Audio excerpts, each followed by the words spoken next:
வணக்கம் இந்தியா.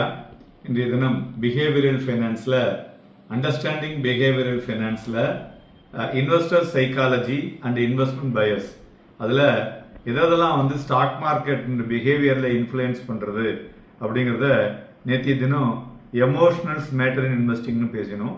இன்றைய தினம் the problem of herd mentality அப்படிங்கிறத பற்றி பேச போகிறோம்.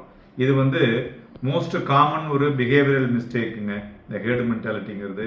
இதை வந்து இன்வெஸ்டர்ஸ் என்ன பண்ணுறாங்கனாக்கா, ஒரு அதை பண்ணும்போது they are comfortable what everyone else is doing, others பண்ணுறத. பட் அந்த ஸ்டாக் வந்து discuss on social media or business channel or market group.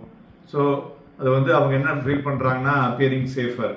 But அது வந்து எல்லாருமே வாங்கப்படுறாங்க. வாங்கினதுக்கப்புறம் அவங்க என்ன நினைக்கிறாங்கனாக்கா அது வந்து தவறுதலாக போகாது அப்படின்னு. பட் மார்க்கெட் வந்து அதுக்கு வந்து இந்த ரிவார்டு கம்ஃபர்ட் கொடுக்காத போது then they feel that the reward discipline வந்து சரியில்லை அப்படின்னு கம்பெனி மேலே வந்து அவங்க வந்து பிளேம் பண்ணுறதுங்க. ஸோ அதனால் இந்த பேஷன்ஸ் அண்ட் இண்டிபெண்ட் திங்கிங் வந்து அங்கே போயிடுது.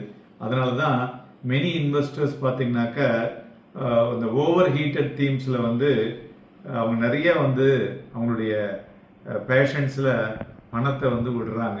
ஸோ த குட் இன்வெஸ்டர் வந்து என்றைக்குமே என்ன கேட்கணும்னா, நான் இந்த ஸ்டாக் வாங்கிறது வந்து ஐ அண்டர்ஸ்டாண்ட் த பிஸ்னஸ், அந்த கம்பெனியோடைய பிஸ்னஸை புரிஞ்சுக்கிட்டு ஆர் அந்த கம்பெனி வந்து நல்லா பண்ணுது அப்படிங்கிறதுக்காக தான் வாங்குறேன்னே தவிர மற்றவங்க வாங்குறாங்க அப்படின்றதுக்காக வாங்கலை அப்படிங்கிறத டு ப்ரிவெண்ட் மெனி அவாய்டபிள் மிஸ்டேக்ஸை அது மூலியமாக குறைக்க முடியும். அடுத்தது வந்து லாஸ் அவர்ஷன். நிறைய பேர் பார்த்தீங்கன்னாக்கா why booking loss is so difficult. Investors வந்து லாஸ்னாலே ஹேட் பண்ணுவாங்க. அதே சமயத்தில் they more enjoy the gains இல்லையா. This is called loss aversion சொல்லுவோம். சின்ன சின்ன லாஸை வந்து நம்ம ஃபீல் பண்ணாமல் அதை ஒரு பெயின்ஃபுல்லாக எடுத்துக்காம அப்பப்போ அந்த லாஸை புக் பண்ணிட்டு திருப்பி ஒரு பெட்டர் அட்வான்டேஜ் வரத்துக்கு வெயிட் பண்ணினோம்னா அது மூலிமா நம்மளுடைய பிரின்சிபலில் வந்து பெரிய வந்து ஒரு டென்ட் இருக்காது. த சேம் டைம் இந்த இன்வெஸ்டர்ஸ் வந்து ஒரு ப்ராஃபிட்டபிள் ஸ்டாக்ஸையும் ஒரு டூ ஏர்லியாக ஒத்துருவாங்க. அங்கே என்னென்னா அவங்களுக்கு வந்து தே ஃபியர் அந்த கெயின் வந்து எங்கேயாவது டிசப்பியர் ஆகிடுமோ அப்படின்னு சொல்லிட்டு. அஸ் ஏ ரிசல்ட் என்ன ஆகும், வின்னர்ஸ் ஹோல்டு லூசர்ஸ் பார்க்கும் பொழுது இந்த ஆப்போசிட்டாக உங்களுடைய இன்வெஸ்ட்மெண்ட் முடியக்கூடும். ஸோ நண்பர்களே, நாளை தினம் சந்திப்போம். நன்றி, வணக்கம்.